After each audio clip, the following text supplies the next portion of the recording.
convince someone to switch from what they're buying right now or the service they're using right now for that problem or that need, and you're going to have to convince them that you have a better idea or a better solution. So you really need to think about what are the pain points, what are the things that are not working right now with the solutions that already exist. So you can really start to think how you can be better. And then you have to figure out how you're going to solve that problem. And so one of the things you can do, this is kind of like an ad libs, you can fill in the blanks. My company offers, whatever your solution is, to help whoever your customers are, potential customers who are experiencing the problem, and through whatever it is that it's going to make you different. So for Business Impact Northwest, we offer business skills and financing. That's our solution, to help aspiring and established entrepreneurs, to help them easily navigate business ownership through coaching, classes, and financing. So you really need to be able to try to define how your product or service is going to be a better solution, and really figuring out who is your target market. You may have a product that you think, well, almost anybody could use this. However, there are going to be certain people who have that problem or have that need, and that's your target market, and you really need to define who they are. And so for those of you who maybe have never put anything down on paper, there's a tool that we have called the Business Model Canvas. And tonight you have one of the larger sheets, and this is available for download as well. We have that available on our website, and I'll make sure you have the information. However, this particular tool, which I'm going to review with you, if you look on the back side of this or on page 2 of your booklet, there's a YouTube address. Strategizer, the developer of the Business Model Canvas, they have great videos on how to use this.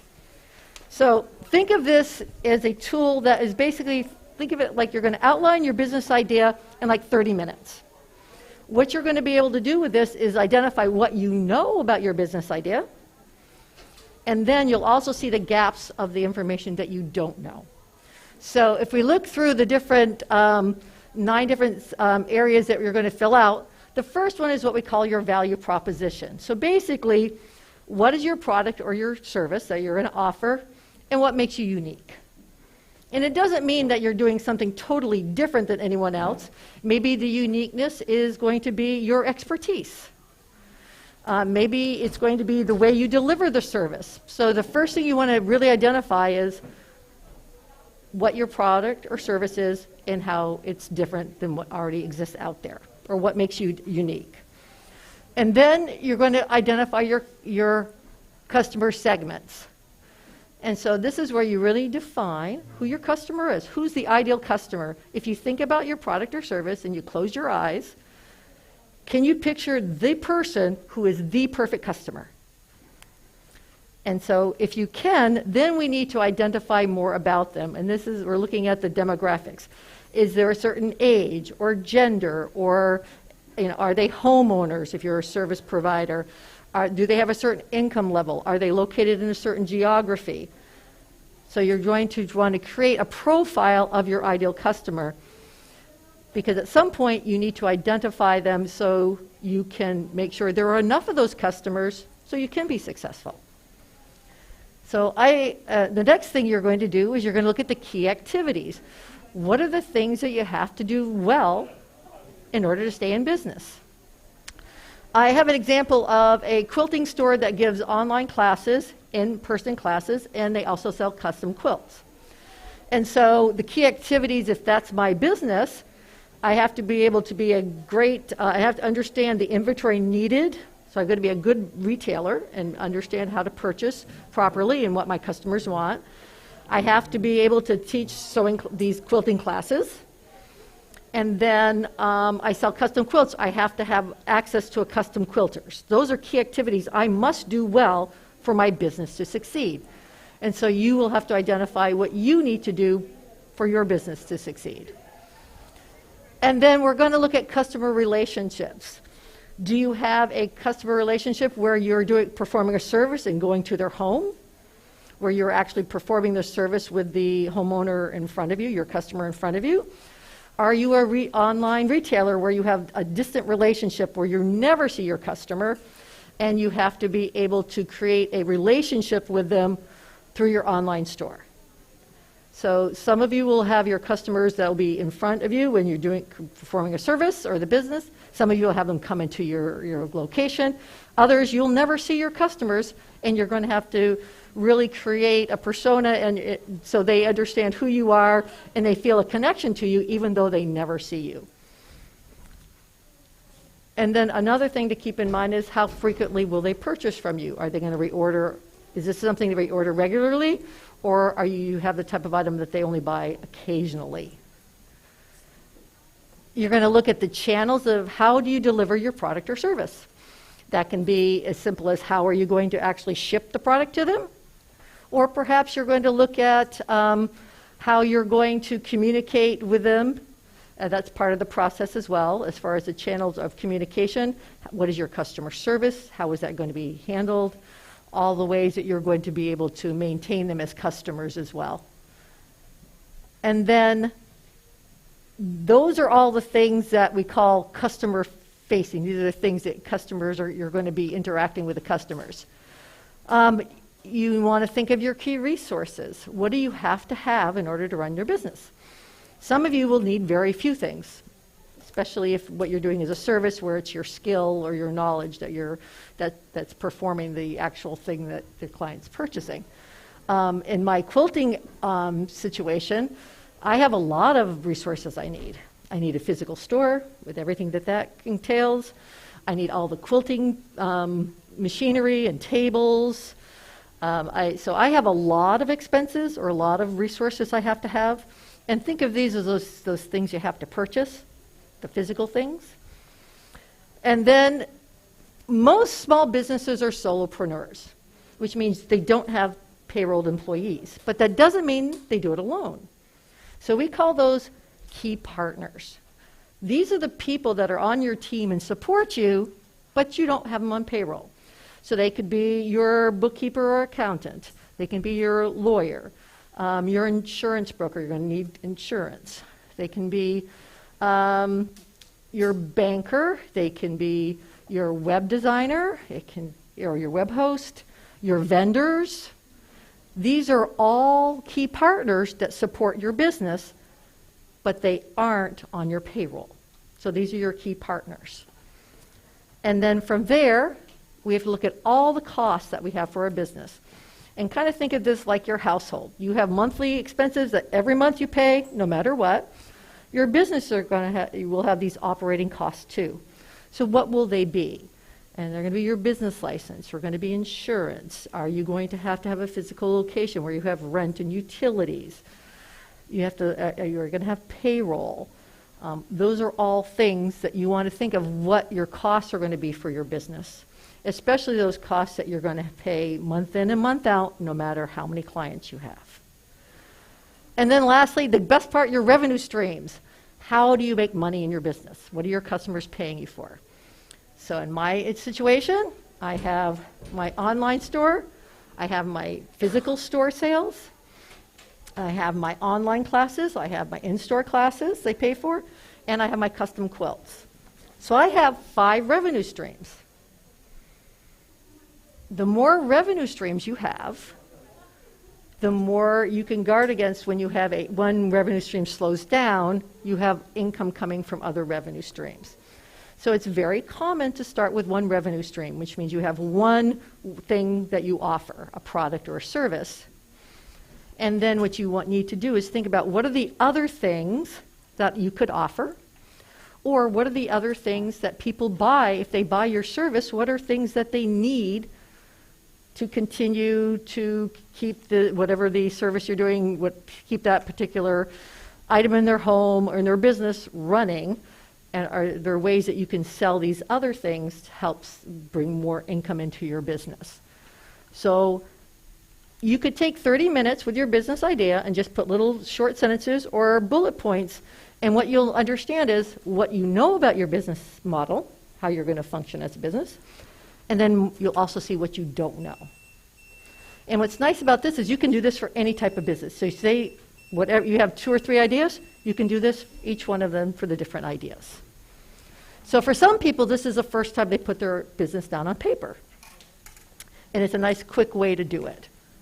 So if you go to the YouTube address that's in the booklet and on the back of the business model canvas, you'll see they have about 7 videos on how to use a business model canvas, which are it's really helpful. So you say, great, I've kind of mapped my business idea. Now I need to kind of refine things. So one thing you might want to do is talk to people who would be potential customers. Kind of get a feel for how they look at your way your service is going to be delivered, or what makes the product that you're going to be offering a little bit different. To kind of get some feedback on. It also helps you understand what they're already buying for a solution, and then how they look at yours compared to what they're already using. So that's one thing that could be helpful as you start to refine the concept of your business idea. Talking to somebody who could be a potential customer. And then the idea behind this refining your concept is that you want to reduce the risk, especially if you're putting your own money into this business. So this is where you're going to do an industry analysis, and you can work with the public library, whether it's King County, Seattle, Pierce County.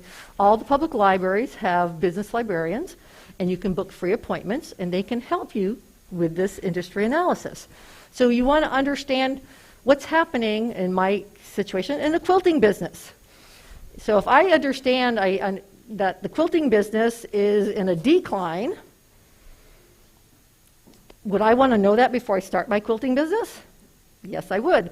Does it mean I don't go into this business?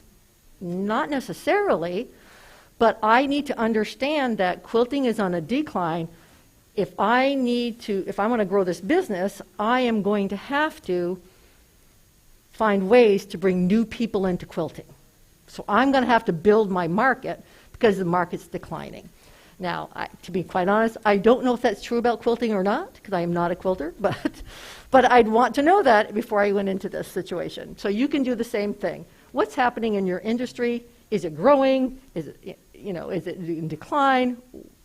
Basically, what's happening, so I could have a better idea of what I'm getting into, especially if you're going into a new area. If you're starting a business in a field you are very familiar with, you already have knowledge of what's happening in an industry. If it's a new industry, you probably want to do a little research just to make sure you understand what you're getting into. Yeah?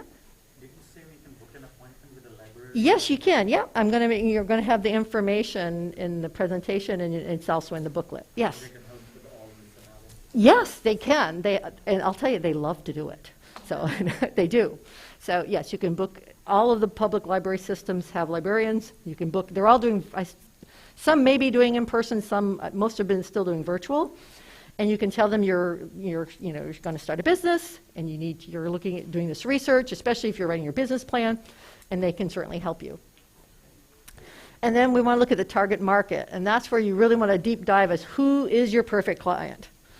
And you want to make sure there are enough of them that you have access to. Because you have a wonderful idea, everything's great, but if there aren't enough people that you can sell to, if your market is too small, it's going to make it very difficult. It doesn't mean you can't use this model, it just means you may have to adapt it so you can appeal to a larger audience.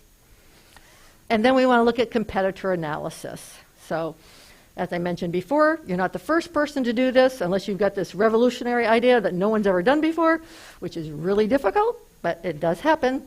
So what's already out there for a solution? What are your competitors doing?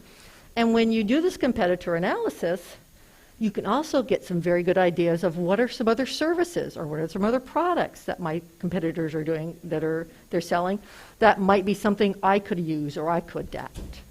So, and what's wonderful now about everyone having a website is that you can get a lot of information about your competitors from their website. But you do realize that once you're up and running, they can do the same thing about you. So it's a two-sided coin there. But it's really important to understand who your competitors are and how you can compete with them. So And then you have to look at how am I going to market? And everyone says, I'm going to market online. Well, that sounds wonderful.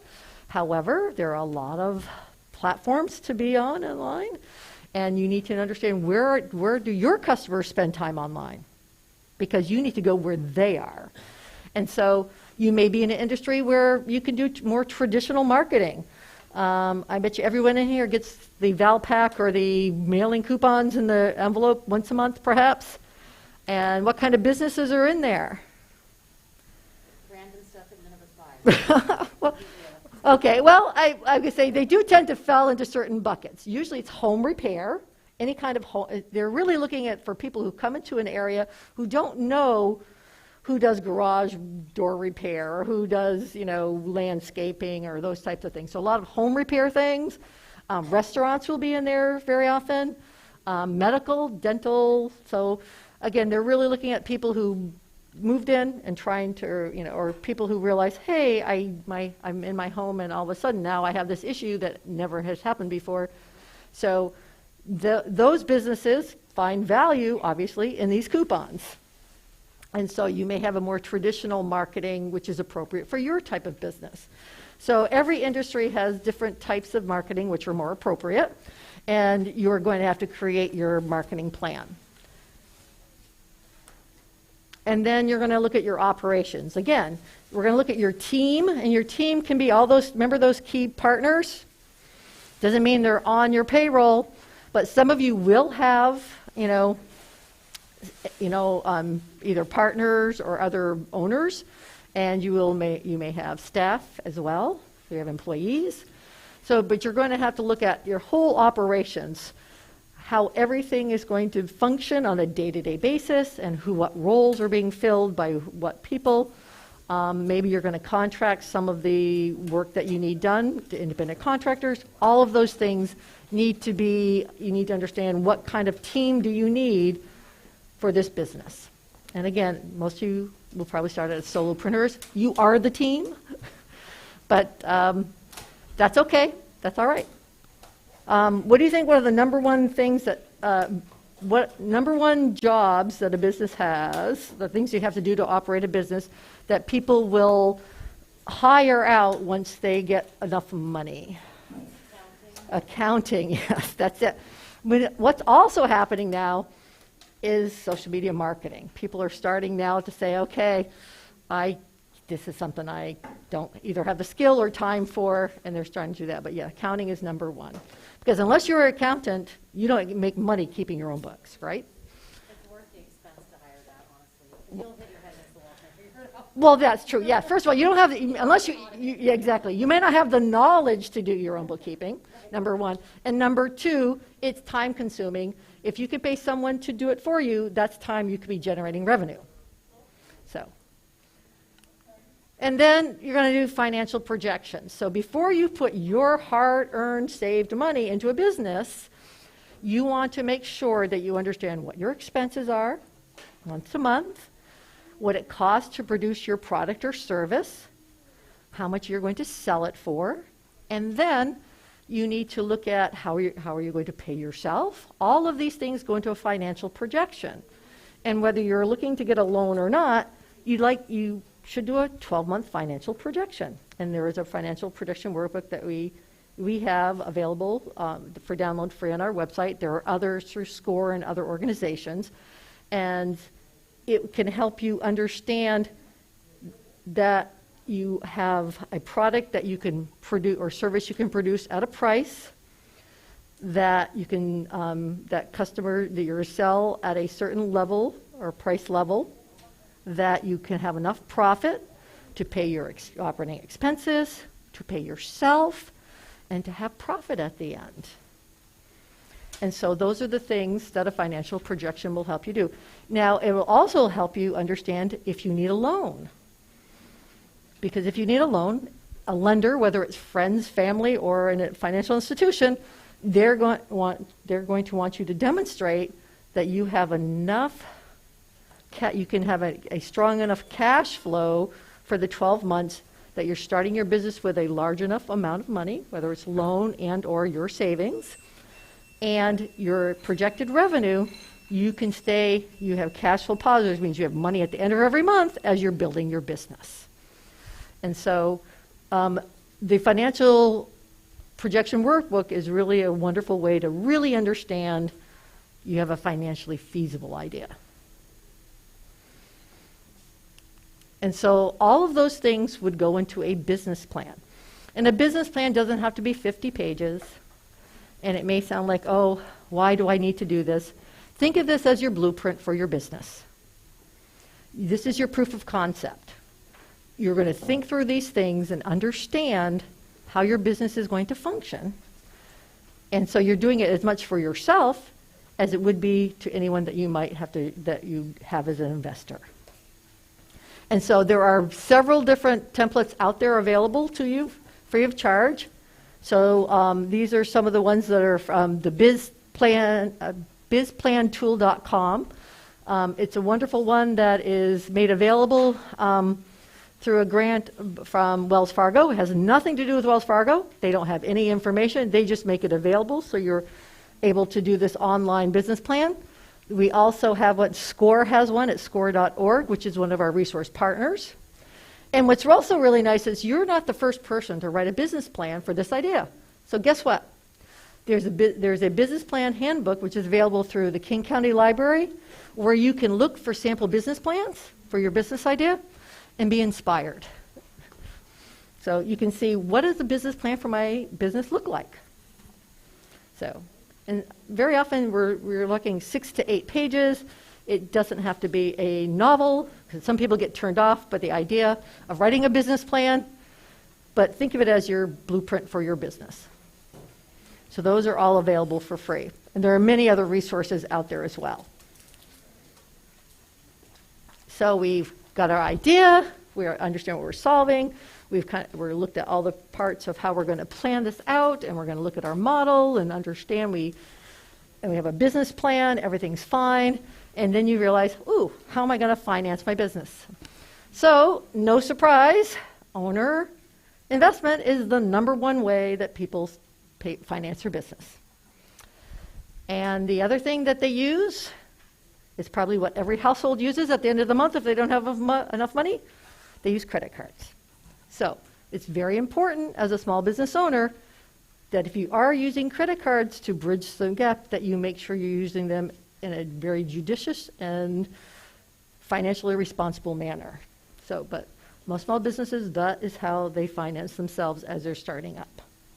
However, you may have a business that needs something more than that. So, a couple of things I do want to point out. There is a myth, yes. Now, as far as grants are concerned, the U.S. federal government does not have money set aside for women or minorities to start businesses. That is not something they have. The SBA does have a grant program in technology. They're the ones that are listed there, the SBIR and STRR. They're very competitive. They're very much tied to technology. But if you have a product that's in that area, it is a possibility. There are some grants out there which are generally tend to be through private organizations. However, very often there are pitch contests, which are also basically a way to get grant money, where you're going to have to perform different things, whether it's creating a marketing plan, you're going to show your financials, etc., and there's money to be won along the way. We at Business Impact Northwest, we just completed ours, so our pitch contest concludes usually at the beginning of October. It starts around May, and there's a total of $30,000 that is given out over the process. And so it's something that you might want to look into, but there are other organizations, like I said, as far as FedEx has awards, Sam Club, etc. So you can look for different organizations that may have a contest such as a pitch contest such as this, and that money is grant money. You don't have to pay it back. So, unfortunately, free money is hard to find. So, what are the sources of financing? So I already mentioned personal funds. Bootstrapping. That's basically not anything you can do that's going to save you money in a startup. So maybe I want my beautiful light fixtures, but guess what? I can't have those right now. I'm going to have to make do with what's there. I have shelving that I need for my store. I can't buy new shelving. I buy used. Same thing. Maybe I'm doing that for my equipment for my commercial kitchen. I'm going to get vendor financing. I'm going to ask my vendor, will they finance it for me, so I can I can pay over, a period of time. So these are all things that you can do to bootstrap your business and say, well, when I have enough money, I'll buy new, or I'll get that thing that I just can't afford right now. Friends and family. That's very often where people turn. One recommendation is, if you are borrowing from friends and family, and you still want them to be friends and family when you're done, have a written agreement. Understand what the payment's going to be, how you're going to pay it out. Do they want to have some say in the business? I mean, are they expecting to come on in, be my partner? What does it look like? So just have it in writing, and then you know what? You treat them just like anyone else that you're getting money from. You make those payments, and they're there, hopefully, at the end. Crowdfunding. This can be a great opportunity. There are hundreds of crowdfunding sites out there. Some of them are very specific for certain types of businesses. They all have information on how to do a successful crowdfunding campaign. And a crowdfunding campaign is work. It can be successful if you have a good network that will amplify your message, and you can get a lot of support from your network, and they're willing to share and promote. But that is an opportunity. We're going to talk about loans in just a few minutes, and then I did already mention a little bit about grants. So these are basically your sources of financing your business. Can I ask you a question? Yes, please. Do you not have like VC and PE money, because it's such a long shot to get that? What was that? VC or PE money? Well, It's a yeah, long shot. that's a lot. Yeah. We're going to talk about the equity, these angel investors and things like that. Yeah. So basically, you're looking at the two forms of financing. We have debt, and we have equity. And so what's nice about the debt financing is the fact that you take out the loan, you have a loan payment over a period of time, you have, it's very easy to structure that so you understand what your monthly payments will be, and they're not getting any ownership of your business. So it doesn't change your business structure at all. It is considered a cheaper form of money, but very much, whether it's individuals, credit unions, banks, they're risk averse. So they're less likely to take a chance on a riskier investment. On the other side, we have equity. So this could be individuals, angel investors, venture capitalists, etc. And on the venture capitalists and angel investors, they're usually looking for high returns and a quick turnaround. So harder to get that kind of money, unless you have a business that they know is going to be one of those very, going to go from startup to 5 to 10 million in a 3 to 5 year period, and they're going to be able to get quick turnaround and invest on their investment. Now with equity, you're giving up part ownership. So you no longer are that solopreneur. Is it worth 10% of your company, 20% of the company? So it does change the structure of your business. And it's considered to be more expensive mainly because right now when they give you money, it's 10% of nothing. And you know what? You don't have to pay that money back. They're investing it, and guess what? Your business doesn't make it, they're out the money. So you're not paying the equity money back generally. However, they get 10% of your business, which has no value right now, and all of a sudden as your business gets more successful, they still have 10%. It's just that as your business grows, the value of the 10% grows. And that's why it's considered a more expensive form of money. Plus you're giving up ownership in your business, and someone is getting a percentage of the revenue. So those are the two types of business financing. Yes? When you get a loan, you said you typically write the financial projection for the next year or the next 2 years. Is that something the bank or your potential partner review and approve before they decide on Yes, yes. So basically, so if you do get into, you say, yes, I need financing from a financial institution. So yes, so they're going to expect to have your business plan. They're going to expect to see at least a 12-month financial projection. And what they're going to be looking at is, because in every industry there are certain net profit percentages for every industry, so they're looking to see, are your projections in what is normal for are they realistic? They are going to make sure that you're starting the business with enough cash, so you have cash flow positive every month. Since anyone with 20% ownership in the business or more is going to be expected to be on the loan. They are going to do what we call the 5 C's of credit. So they're going to look at your credit worthiness, which is a soft pull of your credit score, because your past behavior around money is a predictor of your future behavior. They're going to want to look at your basically your resume of you and your team to make sure you have the skills to be successful. They're going to expect some form of collateral, something to help cover the loan. Should you decide not to repay. I will let you know, financial institutions, if you close the business, they don't really want your equipment or your inventory or anything like that. They just want to make a payment schedule with you. So, that they really don't want your collateral, but they are going to ask for it to help cover the risk. And they're going to make sure you have skin in the game. You have money of your own in there. So you'll be expected to give your personal tax returns as well, because right now you're not in business, and there you are. So they're going to expect that. So, and a personal financial statement. So those are all the types of things. So for the equity piece, how do you value your business if you sell an impression you don't have any cash flow? Okay, so if you're talking to somebody and you're going to be giving equity, that's a conversation you're going to have with a person who wants to invest, and you're going to convince them that you've got such a strong business plan through your financials that this amount of money is worth this percentage of your business. So that's a conversation between you and whoever is that equity investor. The lender, that's the other side of it. They're going to have all those other requirements.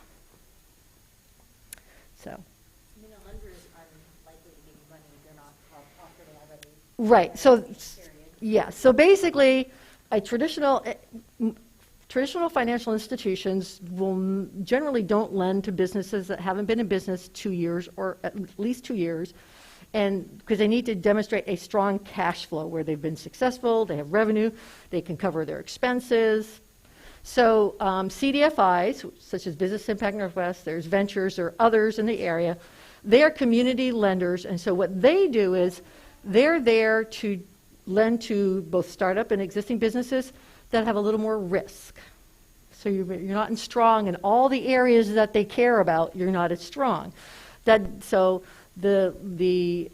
their mission is for community, to help businesses in the community. And so if they're SBA guaranteed lenders, such as Business Impact Northwest, the SBA guarantees the loan to the lender. It doesn't mean you're guaranteed to get a loan. They're taking on some of the risk. So they're saying, okay, if you get an SBA guaranteed loan, you're going to have a slightly higher interest rate. However, if something happens with the business, the lender is protected from the with the SBA guarantee. So there are lenders that will do startup lending. You still need a really strong business plan and a strong financial situation. However, you may not have to tick all the boxes the same way as you would with a traditional lender.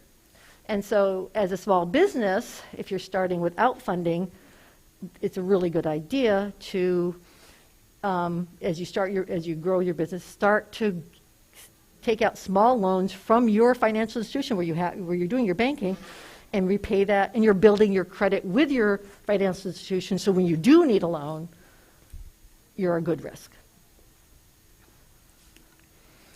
So at this point, we're going to just look at, which a lot of people may be here to see this, what are the steps for starting my business in Washington State? What do I need to do?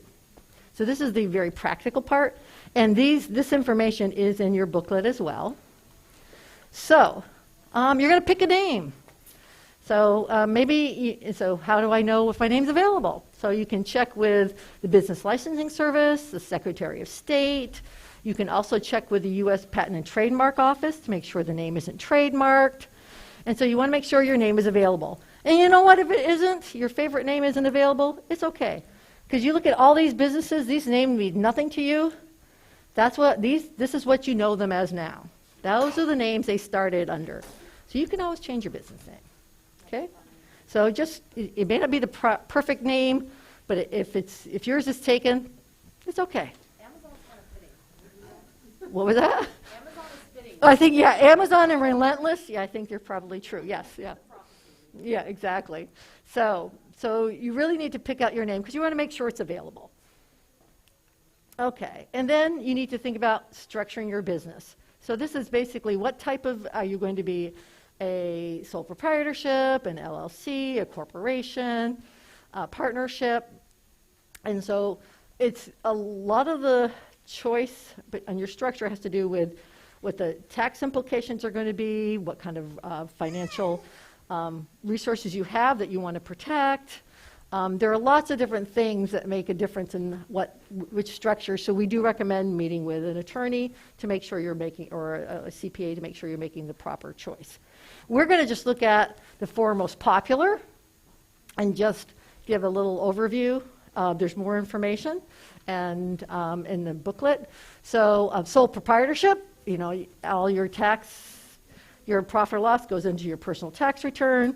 You are the business is you. You are personally liable, so there's a higher risk because the liability is unlimited personal liability. The business is the person, so therefore, if someone dies, then that business is closed, it ends, and doesn't mean the family can't continue on the business. They would just need to create a new entity to do that. Partnership, so still unlimited personal liability, could be 2 or more people. You have a partnership agreement, which outlines what percentage they own, what the responsibilities are. And if a partner dies or wants to leave, the partnership would then be dissolved. And then doesn't mean the remaining partners can't create a new partnership, but the partnership is for the people in the partnership agreement. And so it is personal, and you are going to pay self-employment tax as well. We're going to skip over LLC right now and go to corporation. There's C Corp, as there are many different versions of corporations. We're going to look at the C Corp, and you are going to have to have a formation of a corporation. You are going to have to follow whatever bylaws are responsible, or you're responsible for in the Washington State. What's nice is that the owners are not personally liable, so it helps shield your own personal assets. And then you can have multiple people. So the C Corp, they have what they call basically double taxation, which means the corporation pays taxes on the profits, and the money that's distributed, those individuals would pay personal tax for their income. What's become very popular is a limited liability corporation, or LLC. So with an LLC, you can have your income either taxed as you would almost like a partner or partnership or a sole proprietorship, or you can have your income taxed like a corporation, and that's something that you discuss with your CPA. It does help you with limit liability because owners are not personally liable. You can be a solo LLC. You do not have to have LLC members, but you can have multiple members. And you would have an operating agreement which would define who the members of the LLC are and what their responsibility is and what their ownership is. So those are the 4 most popular. LLC is becoming very popular, mainly because of it takes away, you have risk protection, and you can also take your money as you would almost like a sole proprietor in a partnership. So it's tax-wise, it's a little bit easier. So in the booklet, there's a lot of pros and cons for the different types, but we do recommend that you do speak to someone who is either a lawyer or a CPA to better understand which is the right method for you. So this is what we call our checklist. And the reason we have it in this order is because some things have to happen before other things can be done. And so again, you have this in your booklet. So you plan your business, you choose your structure, and so these are some people that could assist you. The Washington State Bar and King County Bar, they don't have pro bono work, but they do. You can do a search for an attorney. Community Rise, microenterprise, they do have some reduced fee law help available based on income. And then MAPS also has some assistance as well. So, and then you want to pick your name, do your research, make sure it's unique. You don't want to get everything going and then have someone say, hey, I have this name trademarked in a very similar product, and I'm going to ask you to stop using that name. So make sure that the name's available. And just because it's available in Washington State doesn't mean that it has been trademarked by someone else in the United States. So doing a trademark search is a good idea. So once you've done all those things, then you're going to, great, I plan my business, I got my structure, now I got my name. And so if you're a corporation or an LLC or a limited partnership, you have to file with the Secretary of State. Because they want to know, hey, whatever name of this business, who is that? Who is responsible? Who's the person we can reach if we need to find out what's happening with this business? So you're going to file with the Secretary of State, and you're going to get your UBI number, your business ID number for Washington State. So you can file online, or you can do it by paper. Obviously, it's much faster to do it online. Once that is done, then you can go to apply for your Washington State business license. And so if you're not in one of those other categories, you're just going to go straight to the Department of Revenue, and you're going to apply for your business license. And if you haven't gotten your UBI number, because you didn't have to file with the Secretary of State, you're going to get your UBI number then. And then, so at this point, at that point, you're also registering with the Department of Revenue, so all that wonderful tax information that you need for the Washington State, you've got an account now. You may need to have a business license for the city where your business is located. Do we have a question? I'm sorry? Yep.